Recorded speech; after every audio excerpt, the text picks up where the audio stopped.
Hey guys, welcome back to the channel. I hope you guys are having a fantastic day today and had a fantastic Christmas and holidays. Today we're going to be going over if EA Play is worth your money.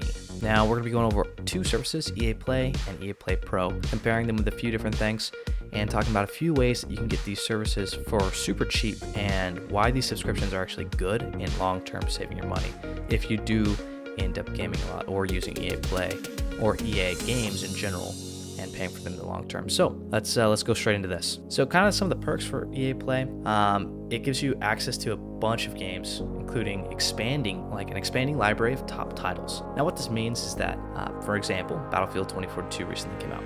I was super hyped for the launch. I still think it's a kind of fun game, but super hyped for the launch, and I got to play it up to about a week early actually with EA Play, and I was using EA Play Pro, but you actually, even if you're using the basic version of EA Play, you get 10 hours of early access to games. So this could determine, hey, I want to buy this game, I don't want to pay $60 for it yet because it's a launch, and games these days, they launch buggy. So as an EA Play member, you are paying $5 per month, and you're actually getting 10 hours of early access of that game. Or as EA Play Pro, you get just $15 a month, and you're playing the full game early without paying $60. So EA Play not only does that, but it also gives you exclusive rewards into many popular games. So for Battlefield 2042, I got a few different skins in that game because of EA Play Pro. That was pretty cool.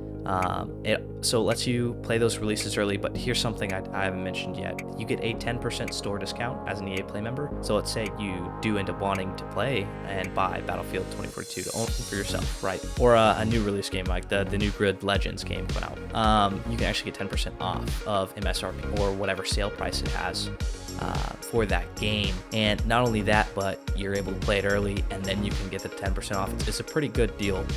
If you ask me. Kind of the negative side for EA Play, of course, since it's a monthly subscription or a yearly subscription, depending on the two that you like to do, you are actually not technically owning the game. Like, you have it in your game library, but at any point that either you don't have funds to pay for it at that time in the month, or you just decide you don't want to use EA Play as a subscription service, what ends up happening is that game is removed from your game library. However, I've had a lot of games that I've played on EA where I've used EA Play Pro, and then I've actually turned it off for various reasons. When I was going to the military, that was actually one of the things I did. I turned it off because I wasn't going to be home, and obviously I'm not playing games in boot camp. So I turned it off, and it still saved a lot of the progression for some of the games that had like cloud backup and stuff. So you don't have to worry about like game saves and stuff. It still has accomplishments and such. On the Steam version, it does have a large library, but it's only first party games. So it doesn't have like a bunch of the indie games it has on the Origin or EA app versions on PC. So if you're looking to do the Steam version, just be aware of that. Don't let that be a letdown. One other thing with that is it has a varying amount of game access. So for an example, like you may not be able to play the same games on PC as you would on PS4 or PS5, just to let you know. Yeah, so don't forget, if you have a subscription, those things are money pits. Do not just let it go. If you forget, that can be a downfall to that. You're actually paying extra to EA, so little donation there. For the cost of EA Play costs a base rate of $5 per month or $30 per year. That's about a 50% savings. And then EA Play Pro is $15 per month or $100 per year. That's about a 44% savings as well there. So it's really, you just pick your poison. You don't pay $5 per month with the idea that, hey, I'm only gonna be playing for like 3 months. I'm gonna be working too much during the summer, so I'm gonna just pay $15. There you go. You just save $15 and you're only playing for 3 months, right? With the Play version, the base version. So it really depends, like your timeline, and it's really flexible to that, just like any subscription. So I hope that gives some clarity there. Now, some of the benefits of basic versus pro. This was always confusing to me because as an avid gamer, I really enjoyed these subscription services coming out, and as I watched them launch. And one of the things I really enjoyed is the fact that they give a diverse amount of options and payment plans, so it really fits around what you want to do. Now, inherently, so Pro is going to include everything that has basic cut.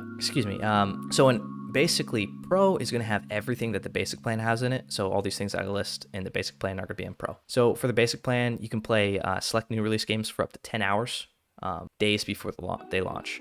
You can unlock member-only challenges and in-game rewards, and you can also get unlimited access to a collection of their games, EA's game. Now in Pro, you can play premium edition of the new release games and days. I played games like a week before they launched.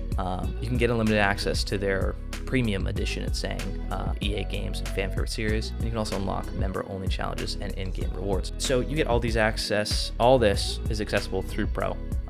So, it's just take your pick, which one you want to do.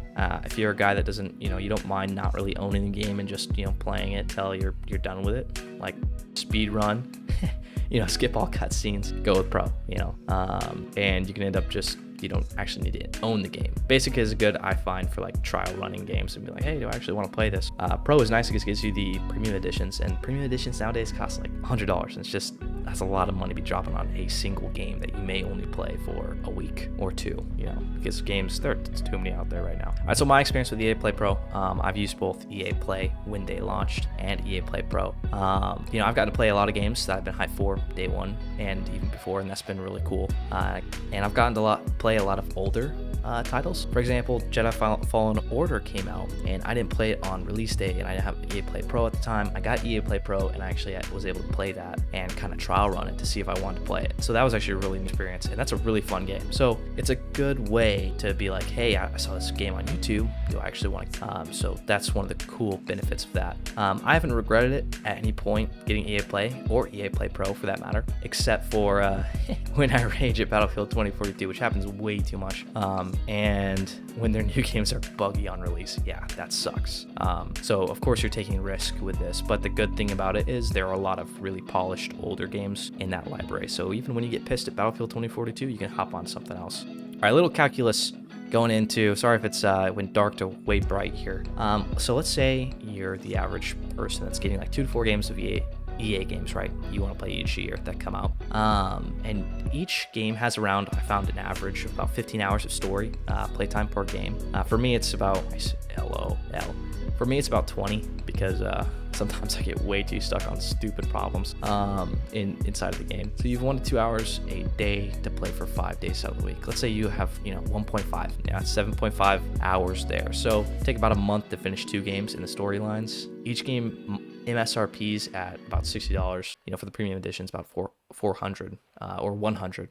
And 400 for 4. So per year for 4 games, you'd be paying about $240. And with EA Play, without doing the annual subscription, you'd be paying $180. So that'd be that's like the lowest end of the savings. You'd be basically saving a full game. So you're be basically paying for 3 games and then getting 1 free. Not to mention all the rewards and the fact that you're getting all the premium editions. So yeah, that's just a little food for thought. I hope this helps. If you guys have any questions, let me know down in the comments. I'll be happy to answer as many as I can.